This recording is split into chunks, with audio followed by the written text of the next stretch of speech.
किसी समय की बात है। धारिका नामक एक छोटे से गांव में, जो घने जंगल के किनारे बसा हुआ था, एक अजीब किंवदंती थी। उस जंगल को लोग फिजा का जंगल कहते थे।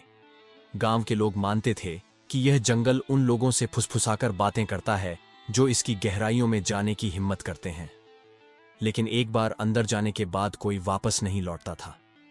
सर्दियों की एक शाम अर्जुन नाम का एक निडर और जिज्ञासु युवक इस रहस्य को जानने के लिए निकल पड़ा। गांव वालों ने उसे रोका और कहा, फिजा का जंगल सिर्फ उन्हें बुलाता है जो उसका राज जानने को तैयार होते हैं, पर वहां से लौटना आसान नहीं है। अर्जुन ने किसी की बात न मानी।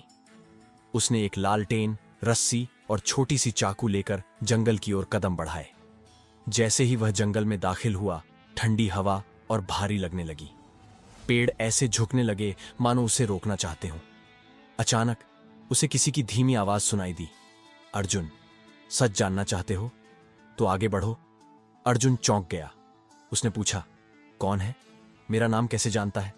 लेकिन जवाब में सिर्फ हवा की सरसराहट सुनाई दी। वह उस आवाज का पीछा करते हुए जंगल के और भीतर चला गया। तभी उसे एक पुराना, काई से ढका हुआ कुआं दिखाई दिया।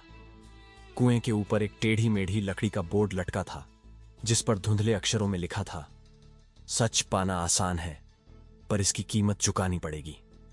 अर्जुन का दिल जोर से धड़कने लगा, पर उसकी जिज्ञासा उसे रोक नहीं पाई। उसने कुएं में झांका। हैरानी की बात थी कि कुएं में पानी की जगह रोशनी का एक घूमता हुआ भंवर था। अचानक उस रोशनी में एक महिला का चेहरा उभरा। उसकी आंखें तेज और उदास थीं। मैं फिजा हूं, इस जंगल की रक्षक, उसने कहा। हर इंसान के दिल में एक गहरा राज छिपा होता है। तुम्हारा क्या है, अर्जुन? अर्जुन कुछ पल चुप रहा, फिर कांपते हुए बोला, मेरा राज ये है कि मेरे पिता की मौत का कारण मैं हूं। मैं उनकी मदद कर सकता था, लेकिन मैं डर गया था। उसकी आवाज टूट गई। महिला ने हल्की मुस्कान के साथ कहा, सच बोलने का साहस तुम्हारे अंदर है, अर्जुन, लेकिन यह सच तुम्हारी जिंदगी बदल देगा। इससे पहले कि अर्जुन कुछ कह पाता, कुएं से निकली रोशनी ने उसे घेर लिया। जब अर्जुन ने आंखें खोलीं, तो वह फिर से जंगल के किनारे खड़ा था। गांव की घड़ी में 12 बज रहे थे। जैसे ही वह घर की ओर चला, उसे महसूस हुआ कि उसके दिल का डर गायब हो चुका है। कई सालों में पहली बार उसने खुद को आजाद महसूस किया।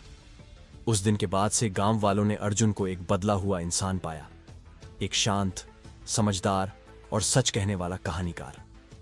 लेकिन फिजा का जंगल अब भी एक रहस्य बना हुआ था। उसकी फुसफुसाहट आज भी सुनाई देती है, अगली बार किसी और सत्य खोजने वाले को बुलाने के लिए। कहानी से शिक्षा, सच हमेशा मुक्ति का रास्ता है, लेकिन इसे पाने के लिए अपने डर का सामना करना जरूरी है।